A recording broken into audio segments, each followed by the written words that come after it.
China has just released an assessment that sounds surprisingly reassuring, but only at first. According to a new report published by the South China Sea Strategic Situation Probing Initiative, a Chinese research organization that studies regional military developments, many of the U.S. accessible military sites in the Philippines are still not ready to support a major conflict. The report argues that while construction continues under the Enhanced Defense Cooperation Agreement, or EDCA, much of the infrastructure remains incomplete and offers only limited wartime utility. As of May 2026, it says the United States has awarded roughly $125 million in contracts to expand these facilities, but turning construction projects into combat-ready military hubs takes far more than pouring concrete. But that is only half of China's assessment. The very same report acknowledges that the United States has significantly strengthened its military position in the Philippines. Since 2023, Washington has expanded access from 5 EDCA sites to 9, increased rotational deployments, introduced more advanced weapons into joint exercises, and deepened military cooperation not only with Manila, but increasingly with Japan and Australia. In other words, Beijing argues that the bases may not be fully ready for war, but the alliance surrounding them is becoming much more capable. At first glance, those two conclusions seem to contradict each other.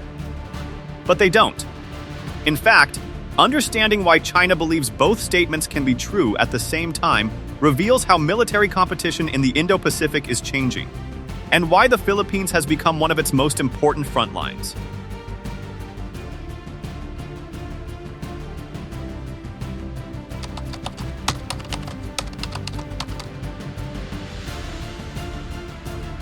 Before deciding whether China's assessment is convincing, it's worth looking at what the report actually documents. Open the report, and one thing becomes immediately clear. It does not argue that American military expansion has slowed down. In fact, it argues exactly the opposite. According to the report, Washington has steadily expanded its military footprint in the Philippines since 2022. Access under EDCA has grown from 5 agreed locations to 9. While new infrastructure projects continue to support joint operations, military exercises, logistics, and rotational deployments. The report even puts a price tag on that expansion. Using what it describes as incomplete statistics, it estimates that by May 2026, the United States had awarded roughly $125 million in contracts for EDCA infrastructure projects, along with another $7.3 million for life support services across American accessible facilities. From Beijing's perspective, those numbers point to a military buildup that is still gaining momentum, not slowing down. But construction is only part of what caught the attention of Chinese analysts.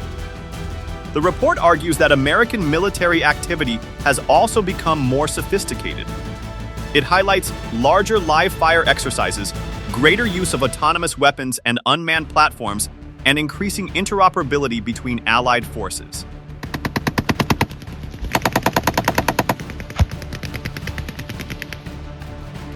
More importantly, it describes the emergence of a broader military network linking the United States, the Philippines, Japan, and Australia, one designed to operate together during future contingencies rather than simply train together during peacetime. Then, the report shifts from construction to geography. According to its authors, recent deployments reveal a strategic orientation in 2 directions at once, north toward the Taiwan Strait and south toward the South China Sea. In their view, this posture improves the ability of U.S. and allied forces to respond across both theaters, tying infrastructure, military cooperation, and geography into a single strategic framework. Yet after documenting all of these developments, the report arrives at a conclusion that appears almost contradictory. Construction continues, funding continues, military cooperation is expanding, and yet many of these facilities are still described as having limited wartime utility. That raises an obvious question. If the bases are growing, the alliance is growing, and military activity is growing, why does China still believe they aren't ready for war?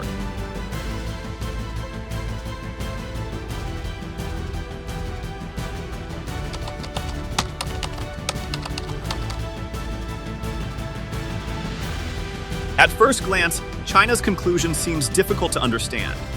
If the United States is investing millions of dollars, expanding military access, and conducting larger joint exercises, why would Chinese analysts still describe these facilities as having limited wartime value? The answer lies in the difference between building infrastructure and building military capability. A military base is not defined by its runways or its buildings alone. An airfield can have a newly paved runway, modern hangars, and freshly constructed barracks, but none of those guarantee that it can sustain combat operations. To function during a war, a base requires an entire support system operating behind the scenes. Fuel must arrive continuously.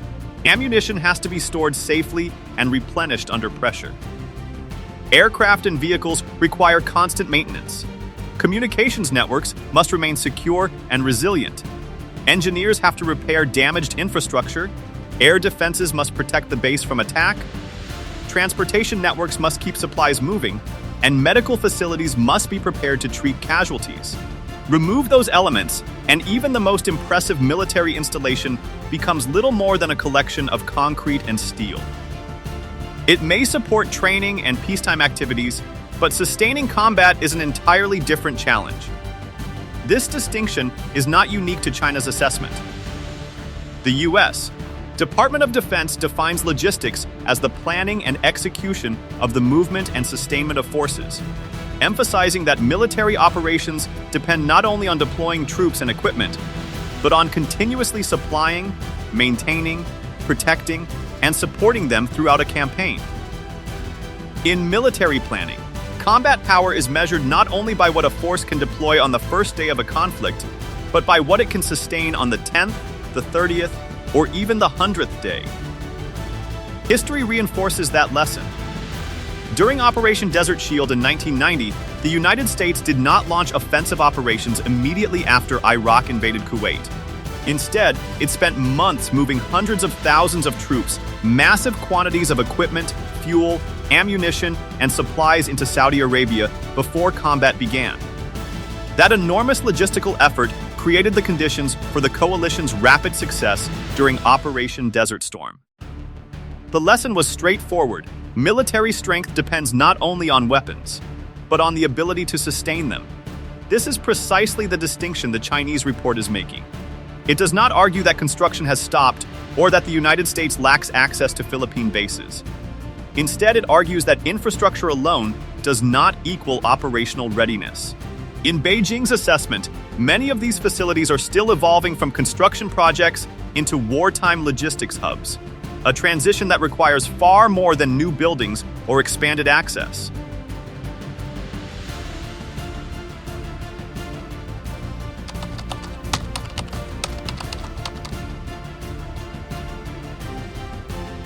Up to this point, the Chinese report sounds like a familiar critique of American military expansion.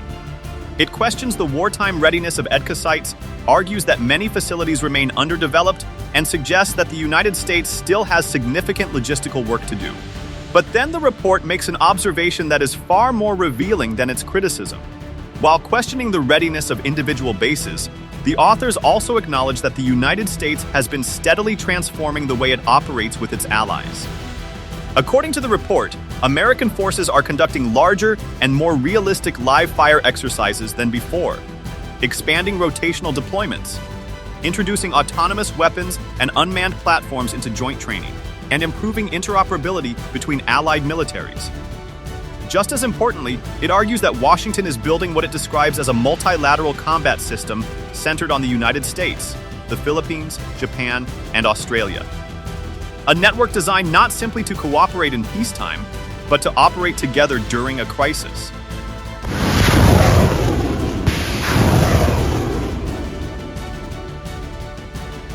The report goes even further. It argues that the U.S. military presence in the Philippines has evolved beyond the traditional model of alliance cooperation into what it describes as a fully functional, rapidly responsive, and tightly coordinated military system integrated with regional partners. Through frequent rotational deployments, recurring exercises, and the repeated presence of systems such as HIMARS, the Typhoon weapon system, and the Navy Marine Expeditionary Ship Interdiction System, or MESIS, Chinese analysts conclude that Washington has effectively established what they describe as a quasi-permanent military presence, even without constructing traditional permanent bases. This is the report's most important insight. Beijing is not simply measuring the number of runways, warehouses, or military buildings. It is measuring something much harder to build and much harder to reverse. It is measuring the ability of allied militaries to train together, communicate together, share intelligence, move forces across national boundaries, and respond as a coordinated force when a crisis emerges.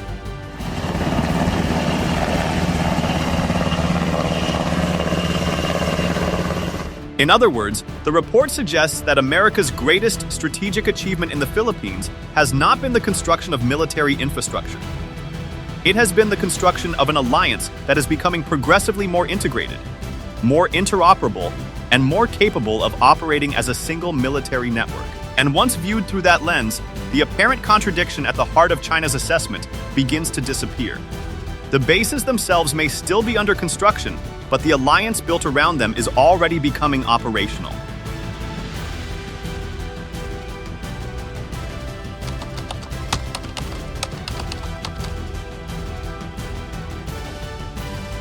At this point, it's easy to imagine EDCA as a map with 9 American military bases scattered across the Philippines. But that isn't how either Washington or Manila describes the agreement. The Enhanced Defense Cooperation Agreement was never designed to recreate the massive permanent U.S. bases that once existed at Subic Bay or Clark Air Base during the Cold War. Instead, it creates something far more flexible. Under EDCA, the United States receives access to agreed Philippine military locations for rotational deployments, joint training, pre-positioning equipment, constructing shared military infrastructure, and improving the ability of both armed forces to operate together. The facilities remain Philippine bases, while American forces rotate through them rather than maintaining a permanent presence. That distinction matters because flexibility has become one of the defining principles of modern military planning. Rather than concentrating personnel and equipment at a handful of large installations, today's approach spreads logistics, infrastructure, and operational access across multiple locations. Fuel storage, ammunition depots, aircraft shelters, communication systems, maintenance facilities, and transportation networks can be expanded where needed, while troops move in and out through regular exercises and rotational deployments instead of permanent stationing. Reuters reported in April 2026 that several EDCA sites are still affected by land and construction delays, limiting their current use. Philippine Defense Secretary Gilberto Teodoro acknowledged that project execution has been slower than expected, reinforcing the point that these locations are still developing rather than functioning as fully mature military hubs. At the same time, the purpose of EDCA has remained remarkably consistent. U.S. officials describe it as strengthening alliance readiness, improving interoperability, supporting joint training, pre-positioning equipment, and enhancing the ability to respond not only to security challenges, but also to humanitarian disasters and natural emergencies. Philippine leaders have likewise emphasized that EDCA does not authorize permanent American bases on Philippine soil. And this brings us back to China's assessment. Beijing is looking beyond the legal language of EDCA and asking a different question. It is not asking whether the United States owns these bases. It is asking whether the United States can reliably access them, reinforce them, supply them, and integrate them into a wider regional military network during a crisis. From that perspective, EDCA is less about 9 individual locations and more about creating a flexible architecture that can rapidly expand whenever the strategic environment demands it.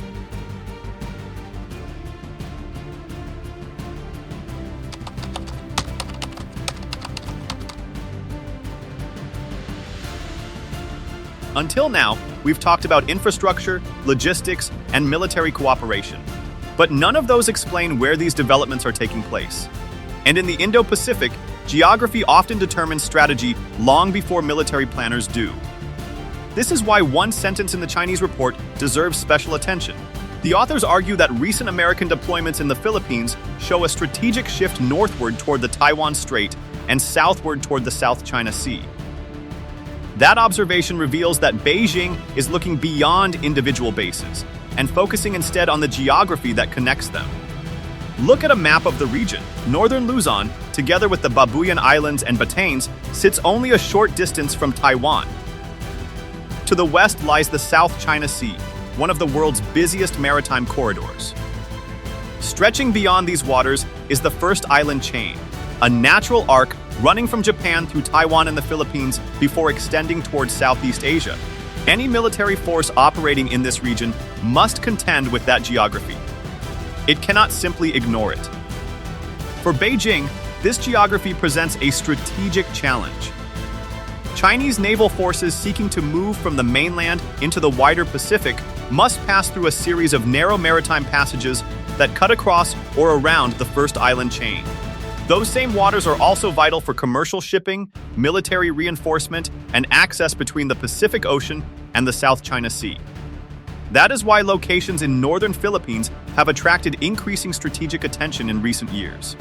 From Washington's perspective, improving access to Philippine facilities enhances the ability to reinforce allies, conduct surveillance, move personnel and equipment, and respond more rapidly across multiple contingencies. From Beijing's perspective, however, the same developments could strengthen a network positioned along one of China's most sensitive maritime approaches. That difference in perspective helps explain why the Chinese report places such emphasis on the alliance's northward orientation toward the Taiwan Strait and southward orientation toward the South China Sea. In other words, the strategic importance of these sites is not determined by the size of their runways or the height of their buildings. It is determined by where they are located. Geography gives them value long before construction is complete, and that is why Beijing continues to watch every new development so closely.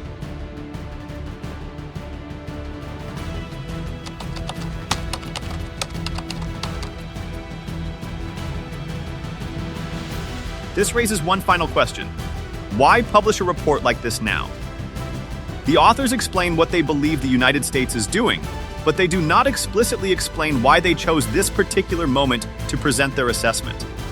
That means any answer requires careful analysis rather than certainty. Still, the timing offers several plausible explanations. The first may be domestic. Reports like this help demonstrate that Chinese researchers are closely monitoring changes in the regional security environment. By documenting American infrastructure projects, military exercises, and alliance activities, the report reinforces the message that Beijing understands how the strategic landscape around China is evolving. Rather than presenting the United States as an unstoppable military force, it also projects confidence by arguing that many EDCA facilities remain short of full wartime readiness. Finally, the report speaks to a wider regional audience. Across the Indo-Pacific, governments are closely following the evolution of the US-Philippines alliance. By acknowledging growing military integration while simultaneously emphasizing logistical limitations, the report separates long-term strategic trends from short-term operational realities. In effect, it argues that today's construction delays should not be confused with tomorrow's strategic trajectory. Of course, none of these interpretations can be stated with certainty. The report itself does not assign these motivations, and governments rarely explain every objective behind public strategic assessments. But taken together, they suggest that this document is doing more than describing military infrastructure. It is also shaping the broader strategic conversation about the future of the Indo-Pacific.